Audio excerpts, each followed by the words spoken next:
അപ്പോസ്തല പ്രവർത്തനങ്ങൾ 8-ാം അധ്യായം 3 മുതൽ 40 വരെയുള്ള വാക്യങ്ങൾ. സാവൂൾ സഭയെ പീഡിപ്പിക്കുന്നു. സാവൂൾ ഈ വധത്തെ അനുകൂലിച്ച് അന്ന് ജെറുസലേമിലെ സഭയ്ക്കെതിരായി വലിയ പീഡനം നടന്നു. അപ്പോസ്തലന്മാരൊഴികെ മറ്റെല്ലാവരും യൂദായുടെയും സമരിയയുടെയും ഗ്രാമത്തിലേക്ക് ചിതറിപ്പോയി. വിശ്വാസികൾ സ്തെഫാനോസിനെ സംസ്കരിച്ചു. അവനെ ചൊല്ലി അവർ വലിയ വിലാപം ആചരിച്ചു. എന്നാൽ സാവൂൾ സഭയെ നശിപ്പിക്കാൻ ശ്രമിച്ചുകൊണ്ടിരുന്നു. അവർ വീട് തോറും കയറിയിറങ്ങി സ്ത്രീ പുരുഷന്മാരെ വലിച്ചഴിച്ചുകൊണ്ട് തടവിലാക്കി. സുവിശേഷം സമരിയായി. ചിതറിപ്പിക്കപ്പെട്ടവർ വചനം പ്രസംഗിച്ചുകൊണ്ട് ചുറ്റി സഞ്ചരിച്ചു. ഫിലിപ്പോസ് സമരിയായിലെ ഒരു നഗരത്തിൽ ചെന്ന് അവിടെയുള്ളവരോട് ക്രിസ്തുവിനെ പറ്റി പ്രഘോഷിച്ചു. ഫിലിപ്പോസിന്റെ വാക്കുകൾ കേൾക്കുകയും അവൻ പ്രവർത്തിച്ച അടയാളങ്ങൾ കാണുകയും ചെയ്ത ജനക്കൂട്ടം അവൻ പറഞ്ഞ കാര്യങ്ങളേക്ക് മനസ്സോടെ ശ്രദ്ധിച്ചു. എന്നാൽ അശുദ്ധാത്മാക്കൾ തങ്ങൾ ആവേശിച്ചിരുന്നവരെ വിട്ട് ഉച്ചത്തിൽ നിലവിളിച്ചുകൊണ്ട് പുറത്തുപോയി. അനേക തളർവാദ രോഗികളും മുടങ്ങന്മാരും സുഖം പ്രാപിച്ചു. അങ്ങനെ ആ നഗരത്തിൽ വലിയ സന്തോഷമുണ്ടായി. മാന്ത്രിക വിദ്യ നടത്തിക്കൊണ്ട് ഇരുന്ന ശിമയോൻ എന്നൊരുവൻ ആ നഗരത്തിലുണ്ടായിരുന്നു. അവൻ വലിപ്പം ഭാവിച്ച് സമരിയാദേശത്തെ വിസ്മയിപ്പിച്ചു. ചെറിയവൻ മുതൽ വലിയവർ വരെ എല്ലാവരും അവൻ പറയുന്നത് കേട്ടിരുന്നു. അവൻ പറഞ്ഞു, മഹാശക്തി എന്ന് വിളിക്കപ്പെടുന്ന ദൈവശക്തി തന്നെയാണ് ഈ മനുഷ്യൻ. ദീർഘകാലമായി മാന്ത്രിക വിദ്യകൾ കൊണ്ട് അവരെ വിസ്മയിച്ചിരുന്നതിലാണ് എല്ലാവരും അവനെ ശ്രമിച്ചു പോകുന്നത്. എന്നാൽ ദൈവരാജ്യത്തെക്കുറിച്ചും യേശുക്രിസ്തുവിന്റെ നാമത്തെക്കുറിച്ചും ഫിലിപ്പോസ് പ്രസംഗിച്ചപ്പോൾ സ്ത്രീ പുരുഷ വേദ്യമന്യേ എല്ലാവരും വിശ്വസിച്ച ജ്ഞാനസ്നാനം സ്വീകരിച്ചു. ശിമയോൻ പോലും വിശ്വസിച്ചു. അവൻ ജ്ഞാനസ്നാനം സ്വീകരിച്ച് ഫിലിപ്പോസിന്റെ കൂടെ ചേർന്നു. സംഭവിച്ചുകൊണ്ടിരുന്ന അടയാളങ്ങളും വലിയ അത്ഭുത പ്രവൃത്തികളും കണ്ട് അവൻ ആശ്ചര്യബദ്ധനായി. സമരിയക്കാർ ദൈവവചനം സ്വീകരിച്ചെന്ന് കേട്ടപ്പോൾ ജെറുസലേമിലുള്ള അപ്പോസ്തലന്മാർ പത്രോസിനെയും യോഹന്നാനെയും അവരുടെ അടുത്തേക്ക് അയച്ചു.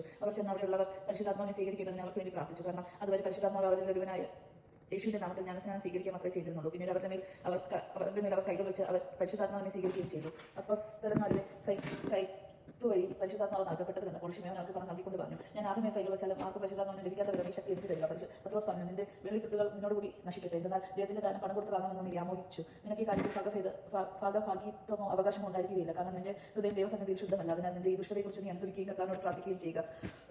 ഒരുപക്ഷെ നിന്റെ ദുഷ്ട വിചാരത്തിന് മാപ്പ് ലഭിക്കും. നീ കടുത്ത വിഷാദത്തിലൂടെ അനീതിയുടെയും ബന്ധത്തിലുമാണ് എന്ന് ഞാൻ മനസ്സിലാക്കുന്നു. ശിമയോൻ മറുപടി പറഞ്ഞു, നിങ്ങൾ പറഞ്ഞതൊന്നും എനിക്ക് സംഭവിക്കാതിരിക്കാൻ എനിക്ക് വേണ്ടി നിങ്ങൾ കർത്താവിനോട് പ്രാർത്ഥിക്കുക. അവർ കർത്താവിന്റെ വചനം സാക്ഷ്യം നൽകുകയും അത് പ്രഘോഷിക്കുകയും ചെയ്തതിനു ശേഷം ജെറുസലേമിലേക്ക് മടങ്ങി. അങ്ങനെ അവർ സമരിയയിലൂടെ പല ഗ്രാമങ്ങളിലും സുവിശേഷം അറിയിച്ചു. ഫിലിപ്പോസും എത്യോപ്യക്കാരനും കർത്താവിന്റെ ഒരു ദൂതൻ ഫിലിപ്പോസിനോട് പറഞ്ഞു, എഴുന്നേറ്റ് തെക്കോട്ട് നടന്ന ജെറുസലേമിൽ നിന്ന് ഗാസയിലേക്കുള്ള പാതയിൽ എത്തുക.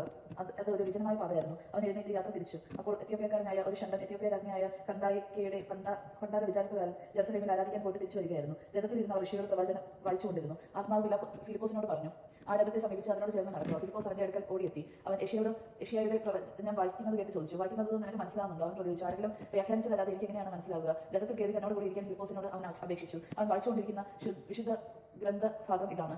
കൊലയ്ക്ക് കൊണ്ടുപോകുന്ന ആടിനെ പോലെയും രോമം കെത്തിരിക്കുന്നവന്റെ മുൻപിൽ മൂകനായി നിൽക്കുന്ന ആട്ടിൻ കൂട്ടത്തെ പോലെ അവൻ തന്റെ വാ തുറന്നില്ല. അപമാനിതനായി അവൻ നീതി നിഷേധിക്കപ്പെട്ടു. അവന്റെ പിൻതലമുറയെപ്പറ്റി ആര് വിവരിക്കും? അതിനാൽ ഭൂമിയിൽ നിന്ന് അവന്റെ ജീവൻ അപഹരിക്കപ്പെട്ടു. ഷണ്ടൻ ഫിലിപ്പോസിനോടും ചോദിച്ചു, ആരെക്കുറിച്ചാണ് പ്രവാചകൻ ഇത് പറയുന്നത്? തന്നെ കുറിച്ച് തന്നെയോ അതോ മറ്റൊരാളെ കുറിച്ചോ? അപ്പോൾ ഫിലിപ്പോസ് സംസാരിക്കാൻ തുടങ്ങി. ഷണ്ടൻ വായിച്ച വിശുദ്ധ ഗ്രന്ഥഭാഗത്തിൽ നിന്ന് ആരംഭിച്ചു. അവനോട് യേശുവിന്റെ സുവിശേഷം പ്രസംഗിച്ചു. അവൻ പോകുമ്പോൾ ഒരു ജലാശയത്തിലെത്തി. അപ്പോൾ ഷണ്ടൻ പറഞ്ഞു, ഇതാ വെള്ളം. എന്നെ സ്നാനപ്പെടുത്തുന്നതിന് എന്തെങ്കിലും തടസ്സമുണ്ടോ? രഥം നിർത്താൻ അവൻ ആജ്ഞാപിച്ചു. അവർ ഇരുവരും വെള്ളത്തിലിറങ്ങി. ഫിലിപ്പോസ് ഷണ്ടനെ സ്നാനം നൽകി. അവൻ വെള്ളത്തിൽ നിന്ന് കയറിയപ്പോൾ കർത്താവിന്റെ ആത്മാവ് ഫിലിപ്പോസിനെ സംഭരിച്ചുകൊണ്ട് പോയി. ഷണ്ടനെ അവൻ പിന്നീട് കണ്ടില്ല. സന്തോഷഭരിതനായി അവൻ യാത്ര തുടർന്നു. താൻ അസോത്തൂസിൽ എത്തിയതായി ഫിലിപ്പോസ് കണ്ടു. എല്ലാ നഗരങ്ങളിലും ചുറ്റി സഞ്ചരിച്ച് സുവിശേഷം പ്രസംഗിച്ച് അവൻ കൈസറിയയിൽ എത്തി. യജമാൻ നാം കേട്ടത് നമുക്ക് ദൈവത്തെ സ്തുതിക്കാം. ക്രിസ്ത്യാനിക്ക് സ്തുതി.